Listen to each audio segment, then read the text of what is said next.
اعوذ باللہ من الشیطان الرجیم بسم اللہ الرحمن الرحیم۔ عزیزان من، آج دسمبر 1983 کی 9 تاریخ ہے اور درس قرآن کریم کا آغاز سورہ المعارج کی آیت 29 سے ہو رہا، 70/29۔ سابقہ آیات میں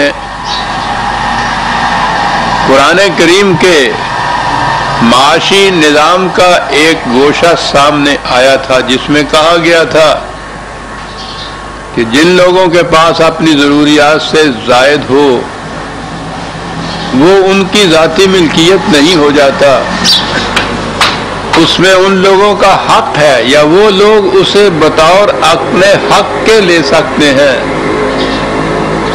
کہ جن کی ضروریات اپنی محنت سے پوری نہ ہوتی ہوں یا وہ محنت کرنے کے استعداد سے ہی محروم ہو چکے ہوں، جنہیں مسکین اور محتاج کہا جاتا ہے۔ آگے بڑھنے سے پیشتر میں عرض کروں، جب بھی کبھی اسلام کے معاشی نظام کا ذکر آتا ہے تو عام طور پر، خاص طور پر بلکہ نوجوان طبقے کے افراد وہ آتے ہیں، وہ کہتے ہیں کہ صاحب یہی تو کمیونسٹ کہتے ہیں، تو آپ کمیونزم کے اتنے خلاف ہیں اور قرآن کا وہی نظام پیش کرتے ہیں۔ تو اس دفعہ بھی اس صورت ایسا ہی ہوا، تو میں نے عرض کیا تھا کہ مشکل ہمارے ہاں یہ ہے کہ جو کمیونزم یا کمیونسٹ کے الفاظ استعمال کرتے ہیں خود انہیں بھی معلوم نہیں ہوتا کہ کمیونزم ہے کیا۔ ہمارے ہاں تو علم کی کوئی ضرورت ہی محسوس نہیں ہوتی نا، چند الفاظ ہوتے ہیں جو لوگوں نے یاد کر رکھے ہوتے ہیں، بڑے ہوں یا چھوٹے، اہل دانش و بینش ہوں یا عوام، کیفیت سب کی ہے یہاں۔ تو میں نے تو دیکھا ہے جو کمیونزم کے مدعی ہیں بڑے بڑے، انہوں نے بھی بہت کم کمیونزم کا مطالعہ کیا ہوتا ہے۔ یہ اس کے لیے اتنی گنجائش تو نہیں کہ میں تفصیل سے بتا سکوں کہ یہ کیا ہے۔ مارکس نے یہ ٹھیک ہے کہ نظام سرمایہ داری کے وہ خلاف تھا، یہ ایک تخریبی چیز ہے کہ وہ نظام جو ہے وہ انسانیت کے خلاف ہے۔ تعمیری بات یہ پھر آگے چلنی چاہیے کہ پھر وہ نظام معاشی ہے کیا جو تعمیر انسانیت کا ضامن بنتا ہے۔ اس نے جو اصول دیا تھا کہ ہر شخص اپنی محنت اور استعداد کے مطابق کام کرے اور اسے اس کی ضروریات پورا کرنے کے لیے دیا جائے، بڑا ضروری اصول ہے اور یہ اس کا نہیں اختراع کیا ہوا، نبی اکرم صلی اللہ علیہ وسلم نے یہ اصول نافذ فرمایا، اس پہ عمل کر کے دکھایا، یہ تو وہاں کا اصول ہے۔ لیکن مارکس نے اس اصول کو نظری طور پہ تو پیش کیا، لیکن وہ شخص حقائق کو سامنے رکھتا تھا، اس نے محسوس کیا کہ اس پر عمل کرانے کے لیے بنیاد نہیں مل سکتی کہ ایک شخص جان مار کر مسلسل محنت کرے اور اس میں سے صرف اتنا سا لے جتنا سا 2 روٹیاں اس کو ضرورت ہے اور باقی سب دوسروں کو دے دے۔ وہ کیوں ایسا کرتا چلا جائے، اس کیوں کا جواب نہیں مل سکتا تھا۔ تو چنانچہ طے انہوں نے یہ کیا کہ کمیونزم تو ممکن العمل نہیں، اگرچہ یہ بات انہوں نے کہی کہ اس کے بعد کبھی دور آئے گا گردش دوراں کے بعد، لیکن ہم نہیں کہہ سکتے کہ کب آئے وہ دور کہ آخر الامر انسانوں نے آنا اسی پہ ہے، لیکن سر دست ہم اسے نافذ نہیں کر سکتے۔ تو انہوں نے کہا کہ اس سے نیچے درجے سوشلزم ہے، سر دست اسے اختیار کیا جائے، اور سوشلزم دنیا کا بدترین نظام ہے۔ کیپٹلزم میں ذرائع پیداوار اور دولت جو زائد ہو وہ مختلف افراد کے ہاتھوں میں رہتی ہے، ان کے پاس رہتی ہے۔ سوشلزم میں ایک لفظ ہے کہ یہ اسٹیٹ کے پاس چلی جاتی ہے، ریاست یا مملکت جسے کہتے ہیں۔ تو ریاست اور مملکت تو ایک ایبسٹریکٹ سے الفاظ ہیں، جب ان کا تجزیہ کیا جائے تو کس کے پاس چلی جاتی ہے؟ وہ اسٹیٹ کوئی مائی تو نہیں بیٹھی ہوئی نا کہ اس کو جا کے دے دیا جاتا ہے، جن کے ہاتھوں میں اقتدار ہوتا ہے انہی کا نام اسٹیٹ ہوتا ہے، تو یہ ان کے ہاتھوں میں دے دیا جائے تو آپ سوچئے کہ انسان تو وہی ہوں سیرت و کردار کے اعتبار سے جیسے ہم لوگ ہیں یا جیسے عام ہیں دنیا میں، ان کے پاس پہلے ہی فوج بھی ہو، پولیس بھی ہو، قانون سازی کے اختیارات بھی ہوں، جیل خانے بھی ہوں، ہنٹر بھی ہوں، موت کے لیے پھانسی گھر بھی ہوں، یہ سارا کچھ پہلے سے موجود ہو اور سارے ذرائع پیداوار فالدہ دولت وہ بھی انہی کو دے دی جائے، تو آپ سوچئے کہ اس کے بعد وہ کس قسم کی فرعونیت کا نظام نہیں بن جائے گا۔ اسے سوشلزم کہتے ہیں۔ یہ چل ہی نہیں سکتا تھا، روس میں بھی ناکام رہا، چین میں بھی ناکام ہو گیا۔ بنیادی کمزوری کیا تھی؟ کہ انہوں نے سمجھا کہ یہ نظام کے الفاظ، قانون کے الفاظ، ان کو دہرا دینے سے، کاغذوں پہ لکھ دینے سے وہ نظام قائم ہوتا ہے۔ قرآن نے کہا کہ یہ بات نہیں ہے۔ سوال یہ ہے کہ یہ سارا کچھ انسانوں نے کرنا ہے۔ اس نے کہا بات یہ دیکھنی ہے کہ وہ انسان کیسے ہوتے ہیں جو اس نظام کو چلاتے ہیں۔ وہ پہلے انسانیت سازی کرتا ہے، وہ انسان بناتا ہے پہلے، اور پھر ان کے ہاتھ میں یہ چیزیں دیتا ہے۔ لیکن ان کے ہاں کمیونزم میں تو کوئی ضابطۂ قوانین ایسا ہے ہی نہیں جو انسانوں سے بالا ہو۔ وہ نہ خدا کو مانتے ہیں، نہ وحی کے مانتے ہیں، نہ ضابطۂ اخلاق کو مانتے ہیں، نہ ایٹرنل ویلیوز کو مانتے ہیں، کچھ بھی نہیں۔ اور زیادہ تفصیل میں تو میں نہیں جا سکتا اس وقت۔ لینن نے 1920 میں یوتھ کمیونسٹ لیگ کی کانگریس میں نوجوانوں کو خطاب کرتے ہوئے کہا تھا، اور یہ چیز اس ایک لینن کے ہاں نہیں ہے، ان کے ہاں کمیونزم میں ہر جگہ یہ ملے گی کہ ہم ان تمام ضوابط اخلاق کو مسترد کرتے ہیں جو کسی فوق البشر سرچشمہ یا غیر طبقاتی تصور کے پیدا کردہ ہوں۔ پہلی چیز ہی ہو گئی، تمام ضوابط اخلاق جو کسی سپر ہیومن سرچشمہ سے، فوق البشر یعنی وہی سے، ہم اس کو مسترد کرتے ہیں۔ ہم اعلانیہ کہتے ہیں کہ اخلاقیات کا اس قسم کا تصور فریب ہے، دھوکہ ہے۔ یہ تصور ذمہ داروں اور سرمایہ داروں کے مفاد کے تحفظ کی خاطر محنت کشوں اور کاشتکاروں کے دلوں کو تاریکی اور دھند میں رکھنے کے لیے وضع کیا گیا ہے۔ ہم کہتے ہیں کہ ہمارا ضابطہ اخلاق محنت کشوں کی طبقاتی جنگ کے مفاد کے تابع ہے، یہی ہمارے ضابطہ اخلاق کا سرچشمہ ہے۔ سرمایہ داروں کا دعویٰ ہے کہ ان کا ضابطہ اخلاق احکام خداوندی پر مبنی ہے۔ ہم اس تصور کو ٹھکراتے ہیں۔ ہم خدا وغیرہ کچھ نہیں جانتے، ہم اسے مانتے ہی نہیں۔ اخلاق انسانی معاشرے کا نام ہے، اس سے ماورا جو کچھ ہے فریب ہے۔ ہم کسی ابدی صداقت کے قائل نہیں۔ اس قسم کے اخلاق کے متعلق جس قدر افسانے وضع کیے گئے ہیں، ہم ان سب کا پردہ چاک کر کے رکھ دیں گے۔ اب یہ ہے انسان کے متعلق ان کا نظریہ کہ کوئی مستقل اقدار نہیں، کوئی اس قسم کا غیر متبدل ضابطہ اخلاق نہیں، انسانوں سے اونچا کوئی سرچشمہ ایسا نہیں جہاں سے ہدایت یا قانون یا رہنمائی ملتی ہو۔ خود ہی ہم جس قسم کے قوانین بنائیں وہی قوانین ہیں کہ جن کے تابع نظام چلے گا۔ انسانوں کے اندر تبدیلی پیدا کرنے والی بات وہ تو ضابطۂ اخلاق کی روح سے ہوتی ہے، اور وہ کسی غیر متبدل ضابطۂ اخلاق کے ماننے والے ہی نہیں ہیں۔ یہ بنیادی کمزوری تھی کہ انسانوں کے اندر کوئی تبدیلی نہ پیدا کی جائے، محض قانون کے الفاظ میں یا نظام اوپر سے اس قسم کا قائم کر دیا جائے۔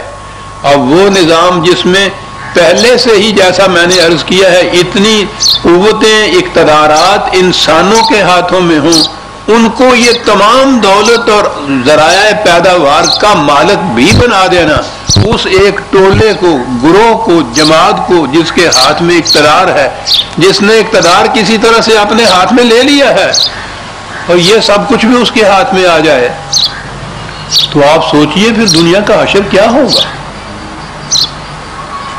وہ تو جتنا زیادہ اختیار انسان کو آپ دیتے جائیں گے اور اس کے اوپر کوئی کنٹرولنگ اتھارٹی نہیں ہوگی، وہ اتنا ہی زیادہ فرعون بنتا چلا جائے گا۔ تو یہ ہے وہ وجہ جس کے لیے یہ نظام کامیاب ہو سکتا نہیں تھا۔ اسی لیے اقبال نے بہت پہلے جب یہ کمیونزم کا چرچا ہوا یا انقلاب آیا ہے رشیا میں 1917 میں، اس زمانے میں کہا تھا کہ اے کہ میں جوئی نظام عالم میں تو ایک عالمگیر نظام معاشی قائم کرنا چاہتا ہے۔ روس سے کہا تھا جستائی اورا اساس محکم ہے، اس کے لیے وہ بنیاد تم نے تلاش کر لی ہے جس کے اوپر اتنی بڑی عظیم عمارت کھڑی ہو سکے۔ اور وہ بتایا تھا کہ یہ اساس، یہ بنیاد قرآن کے سوا کوئی دوسری چیز نہیں ہو سکتی۔ میں نے یہاں تو ضمناً ایک اقتباس دیا ہے اور چند باتیں عرض کی ہیں۔ میں نے اپنی کتاب نظام ربوبیت میں یہ سارا تقابل جو ہے، نظام سرمایہ داری، رشیا کا یہ نظام اور قرآن کا معاشی نظام، یہ سارا میں نے اس میں دے دیا ہوا ہے۔ اصل اور بنیاد یہ ہے کہ قرآن انسانوں کے اندر پہلے تبدیلی پیدا کرتا ہے، اور پھر جب وہ تبدیلی پیدا ہو جاتی ہے، جس کی ایک جھلک ان الفاظ میں ہے کہ یسرون علی انفسہم ولو کان بہم خصاصہ، وہ دوسروں کی ضروریات کو اپنی ضروریات پہ ترجیح دیتے ہیں۔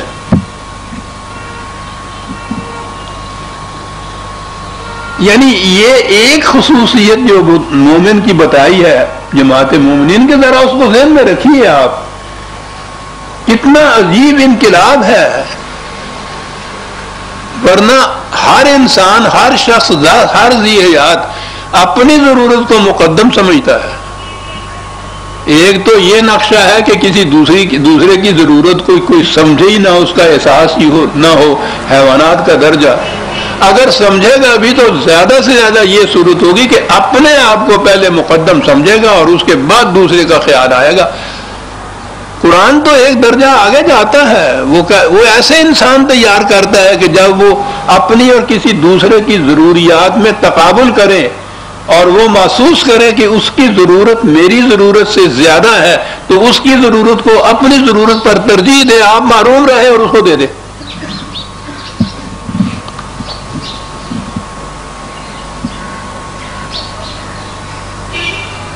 یہ باتیں ہمیں تو آج محض واضح اور افسانے سے نظر آتی ہیں، ٹھیک ہے،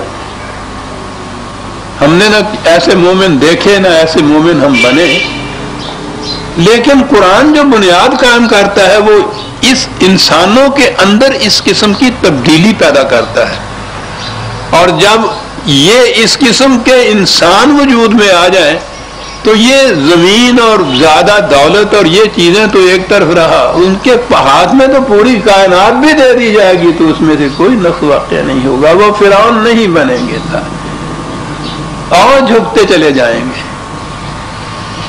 تو یہ بنیاد ہے اصل۔ اس وقت جو دنیا میں ایک قیامت برپا ہے نفسا نفسی کی، اس کی بنیادی وجہ یہ ہے کہ نگاہیں ساری قوانین کے اوپر رہتی، الفاظ اور اصطلاحات پر رہتی، فارملزم پہ رہتی، رسوم پہ رہتی ہے۔ جو مقصد حیات ہے، جو انسانیت کے اندر تبدیلی پیدا ہوتی ہے، اس کا خیال کہیں بھی نہیں آ رہا۔ انسان دن بدن کم ہوتے چلے جا رہے ہیں، انسان، آبادی تو انسانوں کی بڑھتی چلی جا رہی ہے، انسان کم ہوتے چلے جا رہے ہیں اور اب تو شاید نایاب ہوتے چلے جا رہے ہیں۔ قرآن پہلے انسانوں کے اندر ایک تبدیلی پیدا کرتا ہے اور وہ جب تبدیلی جن میں پیدا ہو چکتی ہے ان انسانوں کے ہاتھ میں اقتدار دیتا ہے، تو اس کے بعد خطرہ کا تو سوال ہی نہیں ہے۔ ان انسانوں سے خطرہ ہوگا کسی کو؟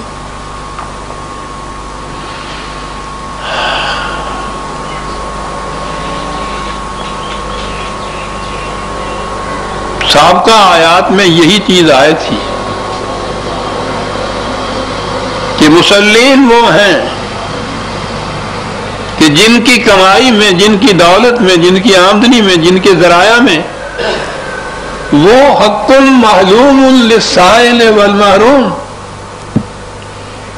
خیرات اور چیریٹی کے طور پر، دھیان کے طور پر نہیں وہ دوسروں کو کوئی دیتے، وہ ان کا حق سمجھتے ہیں اپنی کمائی کے اندر جن کی ضروریات رکی ہوئی ہوں۔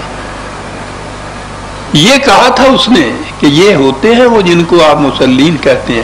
صلات یہ کرتی ہے ان کے اندر، یہ تبدیلی پیدا کرتی ہے ان انسانوں کے اندر۔ تو یہ جو اصول بتایا قرآن نے کہ ان کی کمائی میں حق ہوتا ہے، اور حق معلوم کہا ہے، کوئی چھپی ہوئی بات نہیں ہے، ہر ایک کو اس کا علم ہوتا ہے۔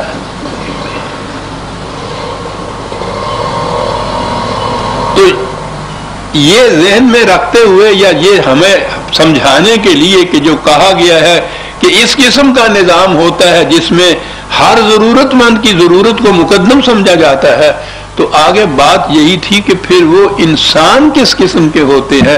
آگے اگلی آیت میں ہی یہ بات بتا دی کہ آؤ تمہیں بتائیں وہ انسان کیسے ہوتے ہیں۔ یہ ہے قرآن، محض قانون نہیں بتایا، نظام کے خطوط نہیں سامنے لائے، لائنز نہیں کھینچی، صرف کہا کہ وہ انسان کیسے ہوتے ہیں، اور ان انسانوں کی موٹی موٹی 2-4 خصوصیات یہاں بیان کر دی۔ ورنہ یاد رکھیے قرآن کریم میں مومنین کی جس قدر خصوصیات بیان کی گئی ہیں وہ وہی ہیں جن کے اندر پہلے انسان یہ تبدیلیاں پیدا کرتا ہے جن انسانوں کے اندر، اور ان کو پھر اس پروگرام کو بروئے کار لانے کا اہل قرار دیتا ہے، ان کے ہاتھ میں دیتا ہے وہ اقتدار۔ یہ کوئی چھوٹی بات نہیں ہے کسی انسان کا کسی دوسرے انسان پہ حکومت کرنا، وہ تو ہوتا ہی نہیں قرآن کی روح سے، لیکن یہ اختیار دینا کسی حکم کے منوانے کا بھی، خواہ خدا کا ہی حکم ہو، کوئی چھوٹی بات نہیں ہے صاحب، دونوں انسان ایک جیسے ہوتے ہیں۔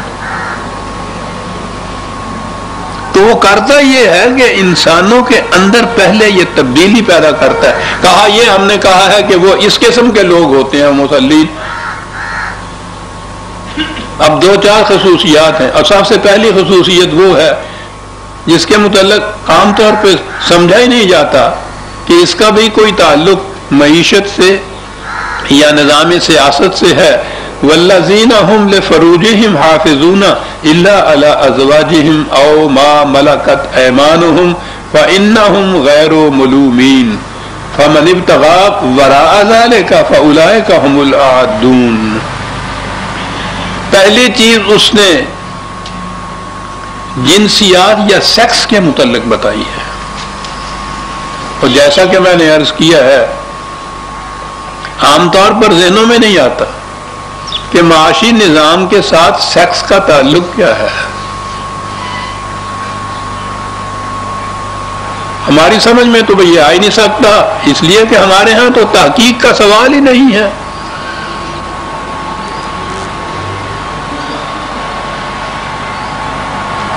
کچھ رسوم ہیں، ذرا تنقید چلی آ رہی ہے صدیوں سے، انہی کے اوپر پاک فرما ہے امت۔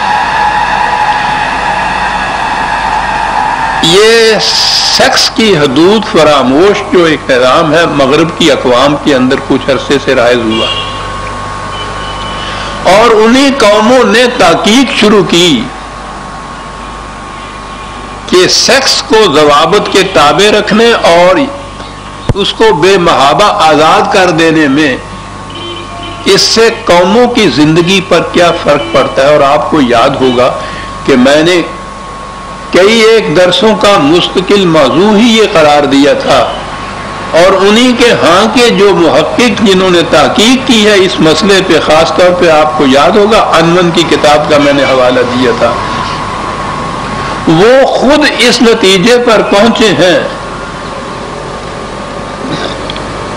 کہ سیکس کو اگر حدود کے اندر نہ رکھا جائے تو ایسی قوم زیادہ سے زیادہ 3 نسلوں تک زندہ رہ سکتی ہے، اس سے زیادہ نہیں۔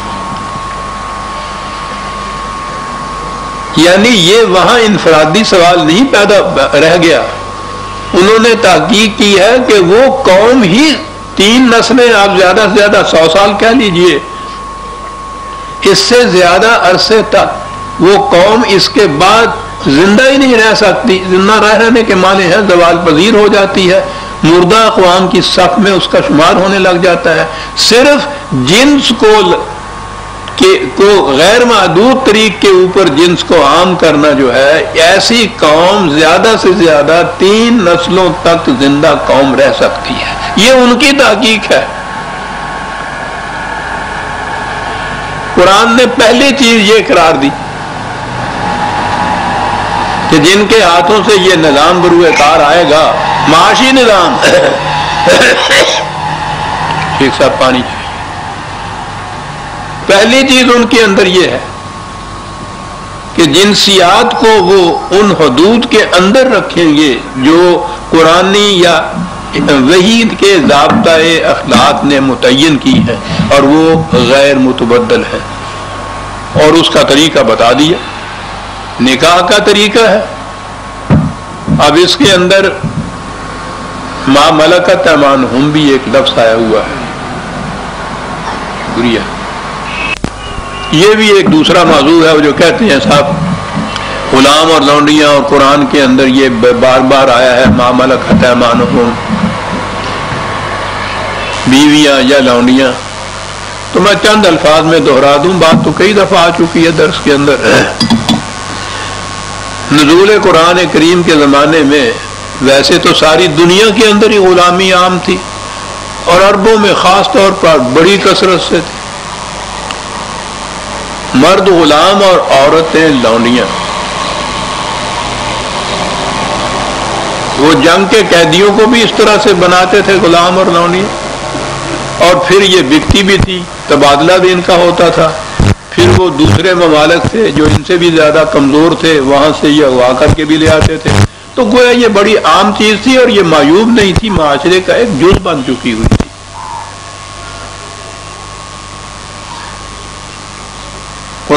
قرآن کریم کے نزول کے زمانے میں یعنی اکثریت ان کی آبادیوں میں ان غلاموں اور لونڈیوں کی تھی۔ قرآن نے آ کے پہلی چیز تو یہ کی کہ جنگ کے قیدیوں کو یہ بناتے تھے غلام اور لونڈیاں۔ اس نے اس چشمے، اس سورس کو ہی ختم کر دیا یہ کہہ کے کہ جنگ کے قیدیوں کو غلام نہیں بنایا جائے گا، ان کو چھوڑا جائے گا فدیہ دے کر۔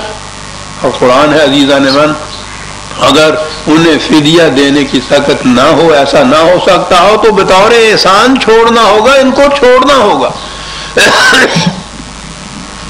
یہ تو ہوا کہ آئندہ کے لیے، اور جو موجود تھے اس زمانے میں قرآن میں، سارے قرآن میں ان کے متعلق احکام ہیں جو وہاں موجود تھے اس زمانے میں۔ ما ملکت انہم کے یہ معنی کہ جو ابھی موجود ہے، اگر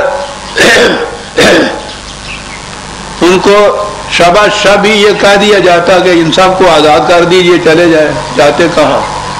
ان کا کوئی انتظام ہی نہیں ہو سکتا تھا، اس کثرت سے وہ تھے، اور جز بن چکے ہوئے تھے ان کی معاشرت کا، ان کی زندگی کا۔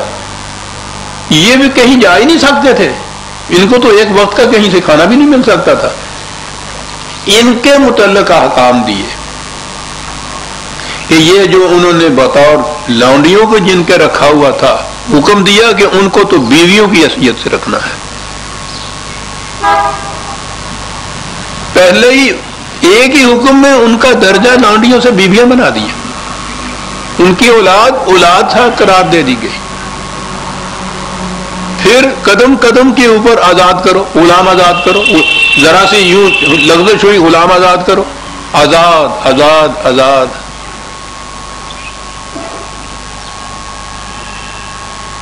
آہستہ آہستہ ان کو یا تو اپنے معاشرے کا جز بنا لو یا آزاد کرو. اور یہ ہے کہ آزاد کرتے وقت اگر دیکھو کسی غلام میں صلاحیت ہے کما کے کھانے کی لیکن اس کے پاس سرمایہ نہیں ہے تو اس کو خود سرمایہ دے کے اس قابل بناؤ کہ وہ خود کما کے کھا سکے. قرآن کے احکام ہیں یہ.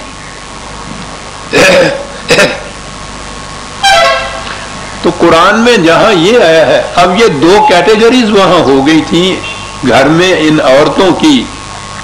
ایک تو وہ کہ جو سیریاں دی ویاخ جنہوں کہنے نے بیوی کی حیثیت سے جس کے ساتھ تقا کی حیثیت سے وائی ہو, اور ایک جو پہلے یہ لونڈیوں کی حیثیت تھی اور ان کو پھر قرآن نے بیویوں کی حیثیت دیا. یہ دو الگ شکیں تھی وہاں. ایک کو وہ ازواج کہتا ہے دوسری کو ما ملکت ایمانہم کہتا ہے. ان کے ہاں پھر پوزیشن اور درجے میں کوئی فرق نہیں تھا. اور اس کے بعد کی جو بات ہے پھر وہ ہمارا دور ملوکیت ہے. قرآن نے تو یہ کیا اور انہوں نے زمانہ قبل از اسلام کی ہر قسم کی جتنی غیر اسلامی روایت تھی سب اپنے معاشرے کے اندر آئی تھی. جب مملکت ہی انہوں نے یا حکومت ہی انہوں نے مشاورت کی بجائے ملوکیت بنا دی تو پہلے مملکت ہی غیر اسلامی ہوئی تو اس کے اندر پھر اسلام رہنا کہاں تھا. ہر چیز غیر اسلامی آئی. غلام اور لونڈیاں بھی آئیں پھر سیلاب کی طرح آئیں. آپ کو یاد ہے کہ عباسیوں کے خلفاء میں سے ایک خلیفہ کے حرم میں 3,000 لونڈیاں رکھی ہوئی ہیں کہ پتہ نہیں یہ انسان تھے کیا تھا وہ معاشرہ اور وہ چلا ہوا ہے. اور اب تک ہمارے ہاں کے یہ جتنے بھی بڑے بڑے آپ کے ہاں کے یہ اسلام کے تھم جنہیں کہتے ہیں وہ سارے زور دیتے ہیں کہ لونڈیاں ضرور ہونی چاہیے. آپ کو یاد ہے کہ وہ پچھلی حکومت کے دوران میں آئلی قوانین جب آئی تھی کہ وہ 4 بیویوں پہ بھی پابندی عائد کی جائے تو پارلیمان میں ایک مولانا صاحب نے یہ سوال اٹھایا تھا کہ اگر یہ پابندیاں عائد کرتے ہو تو کم از کم ایک لونڈی کی تو اجازت دے دو. کل کی بات ہے آپ کے ہاں یہ صورت.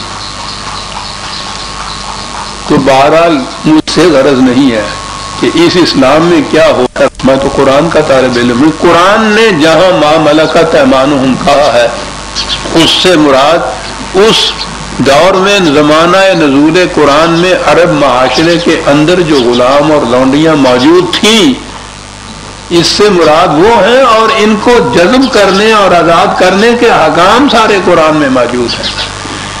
تو بہرحال جنسی تعلق کو محدود کر دیا اس نے اس حلقے تک. کہا کہ اس سے الگ کوئی اور طریق اختیار کرو گے تو وہ خدائی احکام سے سرکشی ہوگی, ان حدود سے تجاوز ہوگا, اس کی اجازت نہیں دی جا سکتی. پہلی چیز تو جنسیات پر پابندی عائد کی, یعنی یہ وہ لوگ ہیں جن کے ہاتھوں میں یہ نظام ہوگا. پہلی چیز یہ ہے کہ وہ اپنے جنسی جذبات پر اتنا کنٹرول رکھیں گے. ایک چیز. اب آگے بات آتی ہے, 2 الفاظ آ رہے ہیں. میں سمجھتا ہوں کہ معاشرت اور سیاست کے نظام کی بنیادوں میں سے ہے یہ 2 چیزیں. بلکہ پہلی چیز والذین هم لاماناتهم وعہدهم راعون. عام ترجمہ تو یہ ہوگا کہ یہ وہ لوگ ہیں جو اپنی امانتوں اور عہدوں وعدوں کو پورا کرتے ہیں. امانت کے متعلق تو آپ کو معلوم ہے ہمارے ہاں اس سے مفہوم کیا لیا جاتا ہے. کوئی شخص کہیں جاتے وقت اپنی کوئی چیز روپیہ, عام طور پہ روپیہ پیسہ ہی ہوتا ہے, کسی کے پاس رکھ جاتا ہے بطور امانت کے, اور پھر وہ واپس آتا ہے تو وہ اگر امین ہے دیانتدار ہے تو وہ اسے واپس دیتا ہے. امانت کے یہی معنی ہمارے ہاں ہیں. قرآن کا جو تصور ہے مملکت, حکومت, سوسائٹی, معاشرے کا, اس میں اس امانت کو بڑی بنیادی حیثیت حاصل ہے. پہلی چیز تو یہ کہ یہ امانت جو ہے کبھی غور نہیں کیا کسی نے. مادہ اس کا بھی امن ہے، الف میم نون.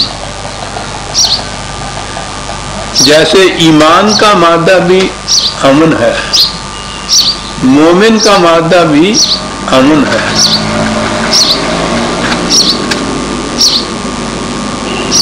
اور اسلامی معاشرے کی جو بنیادی خوشگوار خصوصیت بتائی ہے وہ لا خوف علیہم ولا هم یحزنون ہے. انہیں کسی قسم کا خوف نہیں ہوگا، امن ہوگا. قرآن نے کہا یہ، یا قرآن نے جو کہا ہے وہ ذرا بعد میں آئے گی بات. نظام حکومت اس میں ہوتا کیا ہے؟ جنہیں آپ صاحب اقتدار کہتے ہیں وہ پیدائش سے یا کسی جگہ سے آ کے اپنے پاس اختیارات، اقتدارات، قوتیں، دولت، یہ چیزیں ان کے پاس نہیں ہوتی. وہ عام انسانوں جیسے انسان ہوتے ہیں، ان کے اپنے پاس یہ کچھ نہیں ہوتا. کہاں سے آتا ہے؟ قوم اپنی ان چیزوں کو ان کے سپرد کرتی جاتی ہے، اپنے اختیارات ان کو دے دیتی ہے، اپنی قوت ان کو دے دیتی ہے، اپنی دولت ان کو دے دیتی ہے. یہ کیوں دے دیتی ہے؟ کہا اس لیے دے دیتی ہے، ان سے کہتی ہے کہ یہ تم لو تاکہ ہم امن میں رہ سکیں، تم ہمارا امن قائم رکھ سکو. ذرا 2 منٹ کے لیے عزیزان من غور کیجئے گا بات کیا ہوئی ہے. عالم روزگار کو آسان بنا دیا، جو غم ملا اسے غمیں جانا بنا دیا. یہ درد سر میں کیوں اپنے پاس رکھوں، تم اپنے پاس رکھو تاکہ میں آرام سے سوؤں رات کو. تم حفاظت کرو اس کی تاکہ میں امن میں رہوں. یہ اس لیے یہ اقتدار یا یہ دولت، یہ قوت، یہ ساری چیزیں اسٹیٹ کو، حکومت کو، اقتدار کے صاحبان کو اس لیے قوم دیتی ہے کہ قوم امن میں رہے. اور باطل کا نظام یہ ہے کہ یہ جتنا کچھ قوم ان کو دیتی ہے اتنا ہی خوف بڑھتا جاتا ہے قوم.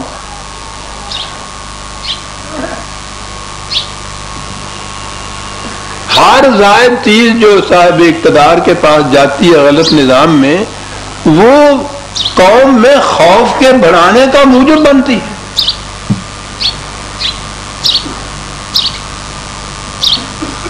ورنہ اس سے پیشتر کوئی شخص بھی اگر صاحب اقتدار، بادشاہ بھی کیوں نہ وہ ہو، ڈکٹیٹر کیوں نہ ہو، دور حاضرہ کے اندر بھی اقتدار کے خواہ وہ جمہوری طریق ہو خواہ دوسرا طریق ہو، اس سے پہلے تو یہ دوسرے انسانوں جیسے انسان ہوتے ہیں، بلکہ بعض اوقات تو ان سے بھی کم درجے کے. یہ کہاں سے چیزیں آتی ہیں؟ وہ سیدھی سی بات ہے کہ تمہیں تو تم کے سوا کوئی کچھ نہ کہتا تھا، جناب ہم نے بنایا، حضور ہم نے کیا. یہ کیوں بنایا ان کو؟ یہ اپنی چیزیں کیوں دیں قوم نے ان کو؟ تاکہ قوم کو امن نصیب ہو. اسے کہتے ہیں امانت. عزیزان ایمان، ہم لاماناتہم راعون، یہ وہ ہیں صاحب اقتدار کہ قوم اپنا یہ سب کچھ ان کو دے دیتی ہے تاکہ یہ آرام سے سوئیں، یہ امن سے رہیں. اسلامی نظام کی یہ ایک خصوصیت اندازہ لگائیے عزیزان ایمان. لمبی چوڑی باتیں تو اور ہیں، قطع نظر اس کے، اور اسی کو پھیلائیے تو پوچھو نہیں کہاں تک بات چلی جائے. اس ایک چیز کو یہ رو کہ ان کے اپنے پاس نہیں کچھ ہوتا، قوم اپنی ان چیزوں کو ان کے سپرد کر دیتی ہے تاکہ قوم امن میں رہے.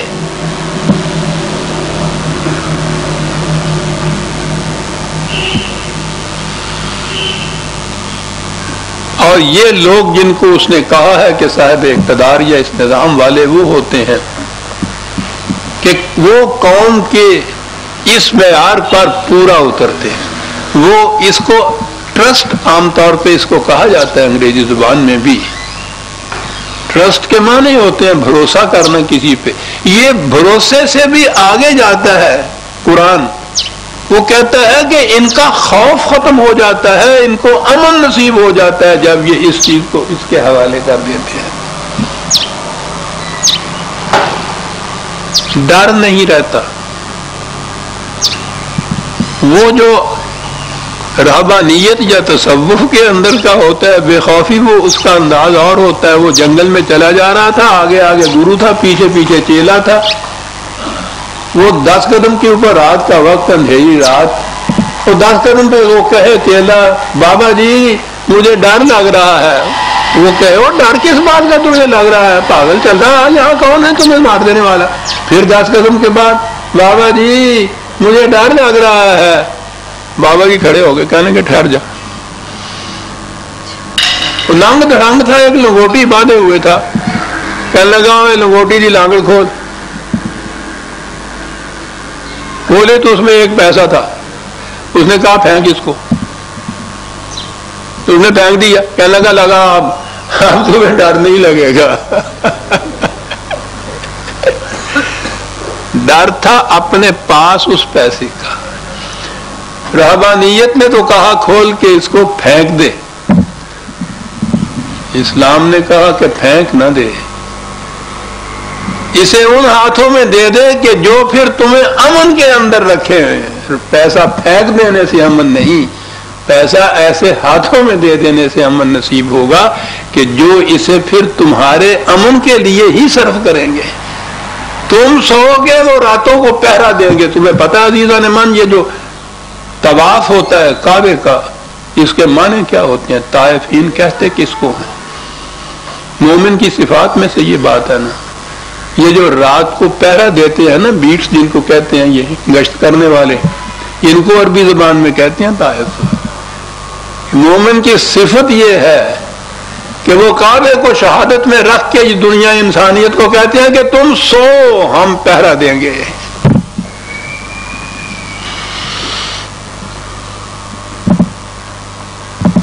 انسان ان سے یہ کہتا ہے کہ یہ لو ایک پیسہ میرے پاس ہے.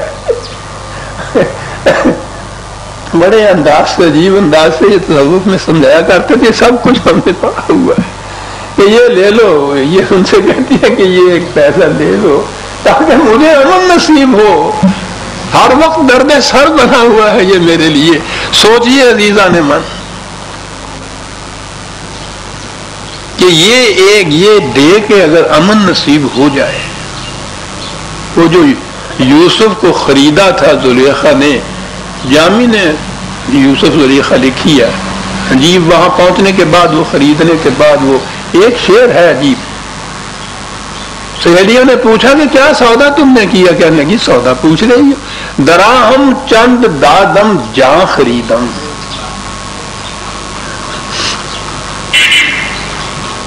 میں نے چند چاندی سونے کے سکے دیے اور جان خرید لی. تعالی اللہ عجب ارزا خریدم.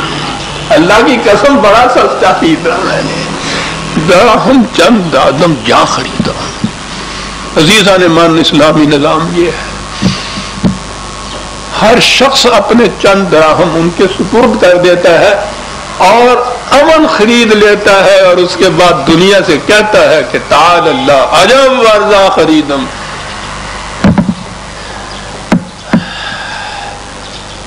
غور فرمایا عزیزان من کہ قرآن نے جو کہا ہے کہ ان لوگوں کی خصوصیات, اور پہلی خصوصیت یہ ہے کہ لِهُمْ لِأَمَانَاتِهِمْ رَاعُونَ,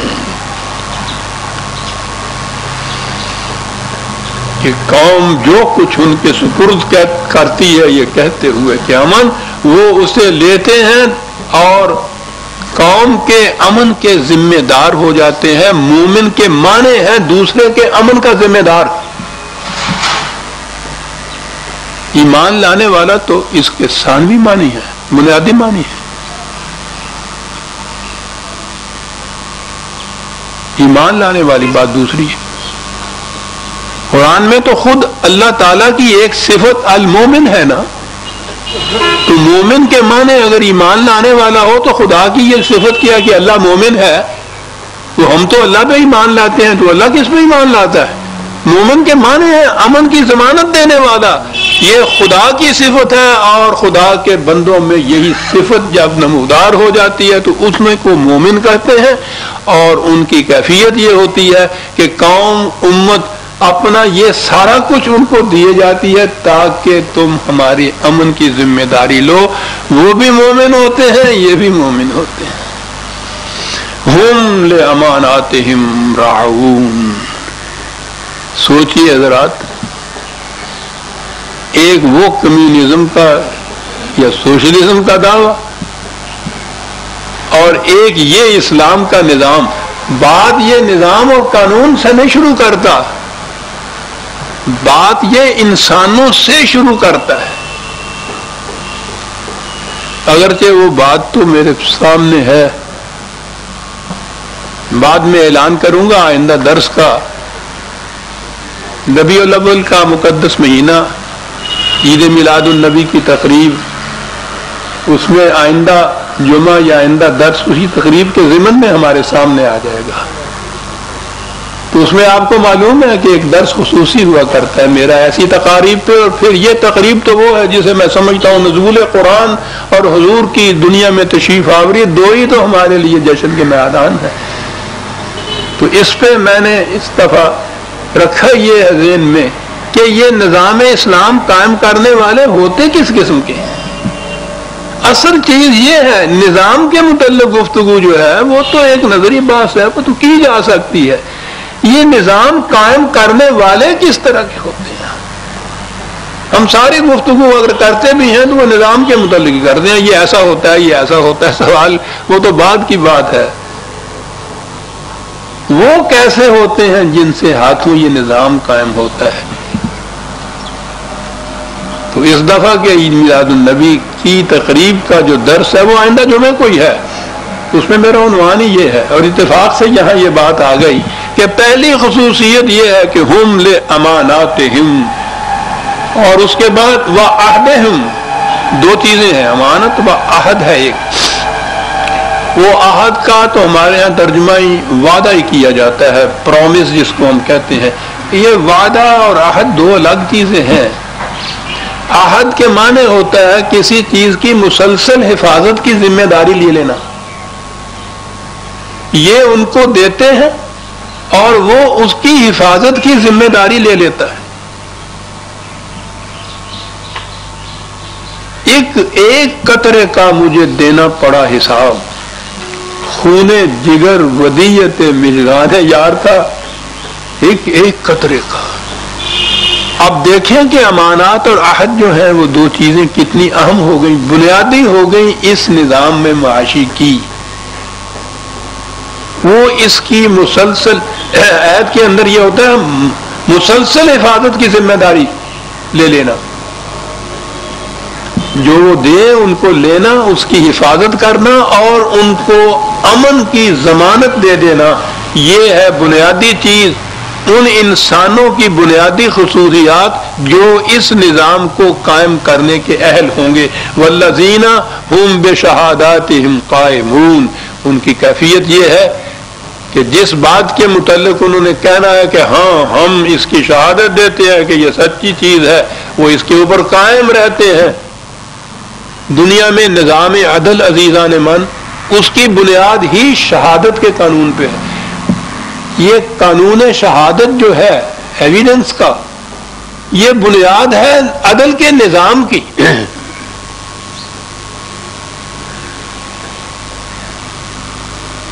اگر وہ شہادت یہ ہے ہو جائے آپ کے ہاں، تو یہ ابھی قانون شہادت آج کل مرتب ہو رہا ہے، باہر نہیں آیا، پہلے جو کچھ آ گئی ہیں حدود کے آرڈیننسز، ان میں جو آئی ہے شہادت کے متعلق، تو وہ ایک تو ہماری بیٹیاں بہنیں باقی گئی، ان کی تو شہادت ہی قبول نہیں ہوتی۔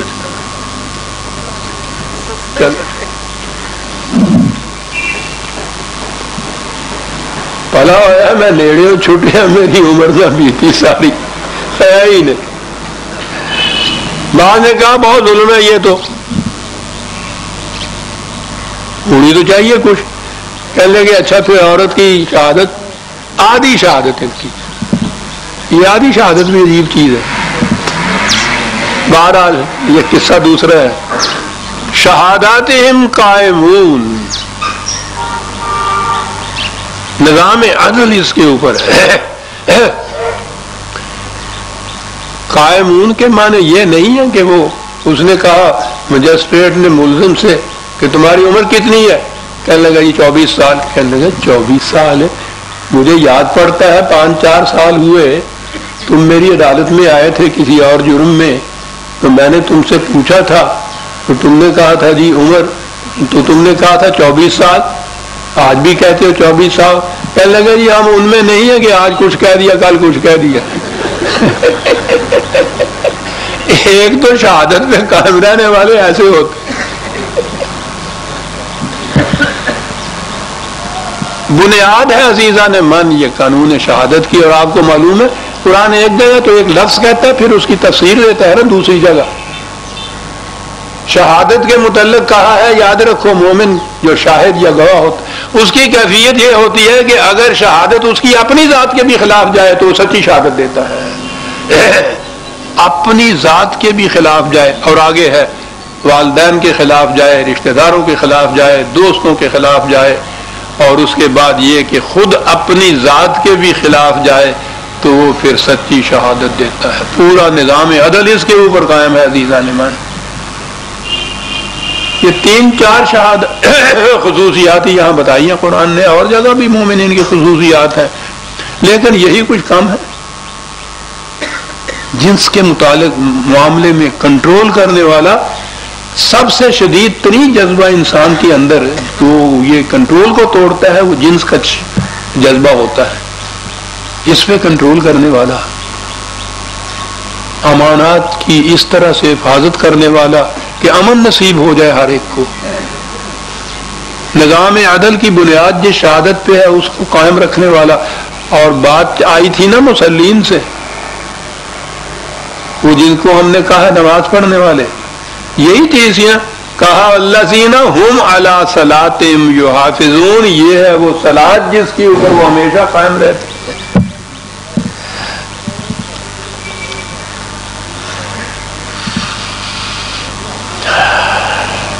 ہم علی صلاتہم یحافظون.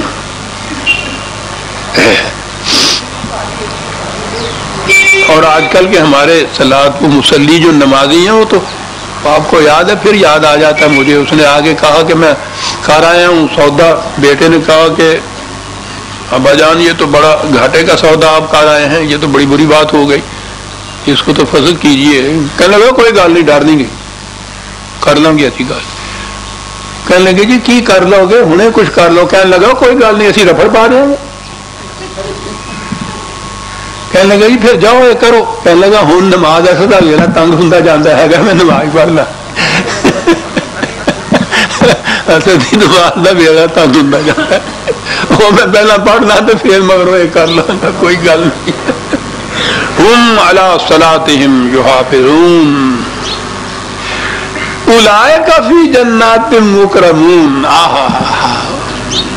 وہ پوچھتے ہو کہ جنت میں کون جائے گا؟ یہ ہیں جن کو جنت میں کہتے ہیں. اور پھر جنت کی تعریف بتائی. آپ کو معلوم ہے قرآن کریم نے جو ضمانت دی ہے اس نظام میں، وہ رزق کی ضمانت صرف نہیں دی، رزق کریم کی ضمانت دی ہے، باعزت روٹی کی ضمانت دی ہے. اور روٹی کی محتاجی انسان کو ذلیل کرتی ہے. عزیزان نظر آتا ہے کہ قرآن نے ہر جگہ یہ کہا ہے رزق کریم. یہاں جنات کہا ہے، اتنی جامع چیز ہے یہ جسے جنت کہا جاتا ہے. وہ قیامت والی جنت تو آئے گی، وہاں دیکھیں گے. یہ سارا نظام یہاں قائم ہو رہا ہے نا، جن کی خصوصیات بتائی چلی جا رہی ہیں. اس کے بعد کہا ہے کہ یہ وہ جنتی معاشرہ ہے کہ جس میں دینے والے کو لینے والے کو دونوں کی عزت تکریم باقی رہتی ہے. یہ جنت وہ ہے جو مکرمون کی جنت ہے. فما للذین کفروا کہ بھلا کا مہطعین عن الجمین وعن الشمال عزین. ایطمع کل امرئ منہم ان یدخل جنت النعیم. کہا یہ کہ جو اس کی تکذیب کرتے چلے آ رہے ہیں، جو ان خصوصیات کو بڑائے طاق رکھے ہوئے ہیں، کوئی چیز ان میں سے ان کے پاس نہیں ہے. جب یہ جنتی معاشرہ ان مومنین کے ہاتھوں سے کام ہوگا تو اس کی خوشگواریوں کو دیکھ کے یہ دوڑے ہوئے آئیں گے تمہاری طرف کہ صاحب ہمیں بھی ایڈمٹ کر لیجئے, ہمیں بھی ٹکٹ دے دیجئے, ہمیں بھی پاس دے دیجئے. کہلے کیا کہتے ہیں یہ چیز؟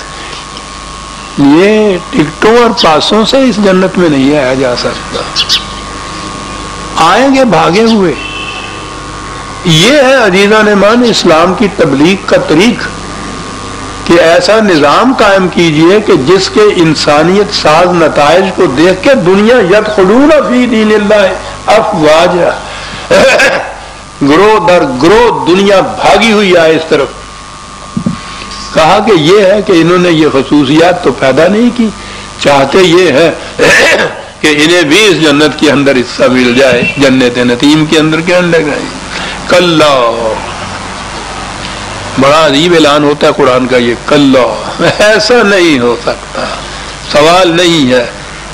انا خلقناہم مما یعلمون, انہیں معلوم ہے کہ ہم نے ان کی پیدائش کا مقصد کیا بتایا تھا. وہ قرآن میں بتایا ہوا ہے وما خلقت الجن والانس الا لیعبدون. عجیب ترجمہ بھی اس کا بھی ہوتا ہے نا, عبادت کا ترجمہ پرستشیہ. کہا قرآن کی اس آیت کا ترجمہ کہ ہم نے جن اور انس کو پیدا اس لیے کیا ہے کہ ہماری عبادت کرتے رہے. ترجمہ ہوا ہماری پرستش کرتے رہے. پرستش کے معنی ہوئے نماز پڑھتے رہے. تو پھر اس کے لیے عجیب عجیب تفسیریں ہمارے ہاں آتی ہیں کہ صاحب اس نے قرآن نے تو کہا ہے کہ ان کی زندگی کا مقصد یہی ہے کہ یہ پرستش کرتے رہیں, تو ان کو تو ہر وقت پرستش کرتے رہنا چاہیے, عبادت کرتے رہنا چاہیے. اب جو وقت عبادت میں نہیں گزرتا وہ تو پھر اس کے خلاف چلی گئی بات, تو کیسے ہوگا؟ پھر انہوں نے کہا ہمیں تفسیر بھی آتی ہے, کوئی بات نہیں ہے. تو پھر تفسیر اس کی ہوئی کہ جو مومن صبح کی نماز پڑھ لیتا ہے اور اس کے بعد پھر ظہر کی پڑھتا ہے تو درمیان کا سارا وقفہ اس کا عبادت میں گزر جاتا ہے. چل بھائی شام تک کر عبادت ہی عبادت. حتیٰ کہ رات کو نماز پڑھ کے سو جاتا ہے, صبح اٹھ کے نماز پڑھتا ہے تو ساری رات کی نیند بھی عبادت میں گزرتی ہے. یوں وہ قرآن کی تفسیر پوری ہوتی ہے کہ ہم نے تمہیں عبادت کے پیدا اس لیے کیا کہ ہماری عبادت کرتے رہو جناب. بس وہ ذرا سے تراجم اور تفسیر کو یوں کیا پہلے تبری نے, وہ سارا نقشہ ہی الٹ دیا سے ایک لفظ کا ترجمہ. ان عربوں سے پوچھو اس زمانے کے کہ وہ کیا معنی لیتے تھے عبد کے اور عبادت کے اور عابد کے, معبود کے. کہا یہ ہے کہ یہ بات ہو رہی تھی کہ بھاگے ہوئے چلے جا رہے ہیں کہ ہم نے بھی اس جنت کے اندر حصہ دو. کہا کہ ان سے پوچھو کہ ہم نے انہیں بتایا نہیں تھا کہ مقصود ہی تمہاری پیدائش کا یہ ہے کہ صرف خدا کے قوانین کی تابع داری کرو, فرما برداری کرو, محکومیت اختیار کرو, کسی اور کی نہیں. عبادت کے معنی محکومیت ہے, صرف خدا کے قانون کی محکومیت اختیار کرو, کسی اور انسان کی نہیں. اور تم نے تو انسانوں کی محکومیت اختیار کی ہوئی تھی, تو تم اس جنت میں کیسے آ سکتے ہو؟ یہ تو شرک ہے, تم نہیں یہاں آ سکتے. کہا فلا اقسم برب المشارق والمغارب انا لقادرون على ان نبدل خيرا منه وما نحن بمسبوقين. ان سے کہو جو اس قدر اپنے آپ میں تکبر اور مغرور کے نشے میں بدمست ہیں کہ ہمیں ناتوانا سمجھو. ہم گواہی میں لاتے ہیں اس پوری کائنات کو اور اس کے نظام کو کہ جو ہمارے قوانین کے تابع چلتا ہے کہ ہم میں یہ قوت بھی ہے, یہ اقتدار ہمیں خدا ہے, یہ نصیب ہے. اور تمہیں پتہ ہے ہم کیا کیا کرتے ہیں. اس قسم کی قومیں جو ہوتی ہیں تمہارے جیسی قومیں, ان کو ہم زندہ قوموں کی سب سے الگ کر دیا کرتے ہیں, ان کی جگہ دوسری قوم لے آیا کرتے ہیں. خیر من ہو, پھر وہ ان جیسی نہیں ہوتی, ان سے بہتر قوم ہوتی ہے. قوموں کی جگہ دوسری قومیں آ جاتی ہیں. کہا یاد رکھو ہم ایسا کر سکتے ہیں, تم ہمارے راستے میں حائل نہیں ہو سکتے, تم ہمیں عاجز نہیں کر سکتے کہ ہم ایسا نہ کریں. اور اس کے بعد جب باتیں بودی اور نبی اکرم صلی اللہ علیہ وسلم سے کہا فذرہم یخوضوا ویلعبوا, عجیب چیز ہے یخوض، اس کے معنی ہے باتیں ہی باتیں کرتے چلے جانا، باتیں ہی باتیں کرتے چلے جانا، کانفرنسیں، سیمینار، مذاکرات، گفتگویں، چلی باتیں ہی باتیں. کہا یہ انہوں نے یہ سمجھا ہے زندگی کا مقصد کہ باتیں کرتے رہو وَيَلْعَبُوا، اور قوم سے کھیلتے رہو. کہا چھوڑ دو ان کو ان چیزوں کے اندر، کرنے دو ان کو یہ سب کچھ، اور اس کے بعد ہوگا یہ کہ ان کی جگہ دوسری قوم لے لے گی اور وہ ان سے بہتر ہوتی. حَتَّى يُلَاقُوا يَوْمَهُمُ الَّذِي يُوعَدُونَ، تاکہ وہ دن آ جائے کہ جب پھر ان کی تاخری تباہی ہو اور ان کی جگہ کوئی دوسری قوم لے لے. دیکھیے یہ یوم وغیرہ اسی دنیا میں ہی ہو رہا ہے نا کہ ان کی جگہ کوئی دوسری قوم لے لے.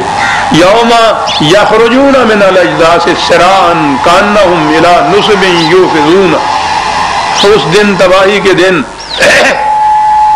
یہ اپنے اپنے ٹھکانوں سے نکلیں گے تیزی سے، اور یوں جیسے تیر جاتا ہے اپنے نشانے پہ، اس طرح بھاگ رہے ہوں گے کسی حفاظت کی جگہ کی تلاش کے اندر.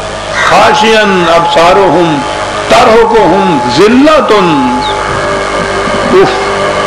عجز و وامانگی سے نگاہیں جھکی ہوئی، ندامت اور شرم سے چہرے سیاہ ہوئے ہوئے.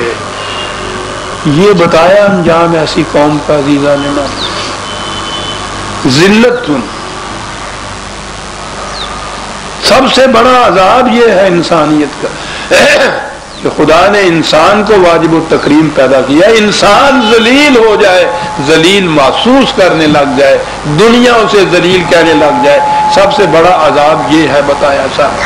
ذالک الیوم الذی کانوا یوعدون، یہ ہے وہ دن جس کے متعلق ان سے کہا جاتا تھا کہ اس سے ڈرو، اس سے بچو، نہ آنے دو یہ دن، تباہ ہو جاؤ گے، ذلیل ہو جاؤ گے دنیا کے اندر.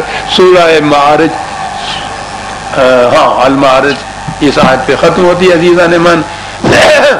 آئندہ ہم اگلی آیت سورت لیں گے سورہ نوح، اور یہ اعلان ہے پھر وہ